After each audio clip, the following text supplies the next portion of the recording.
funziona tutto, come sempre. E come sta?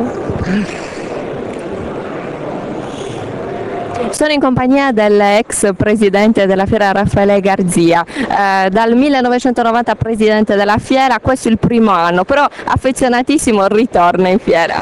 Beh, io mi sono fatto una regola di vita, che è quella di non rimettere più piede nei posti che ho presieduto, anche se devo dire che insomma sono straordinariamente soddisfatto di quello che ho fatto nella vita, ma non lo dico con autocompiacimento, lo dico perché lo sento dire, lo leggo, eccetera, sono per questo.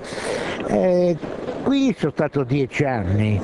10 magnifici anni, siamo in una delle sale che abbiamo fatto, che è stata presa da modello da molte altre fiere e quindi insomma, è un motivo di orgoglio. Quello che manca in Sardegna è il coordinamento delle forze e degli sforzi, per cui abbiamo una desolante mancanza di visitatori.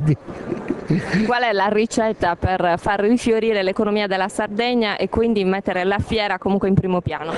Secondo me dovrebbe essere quella di spendere ancora qualche diretta qui in fiera e fare la parte mare, che io non ho fatto tempo a farla.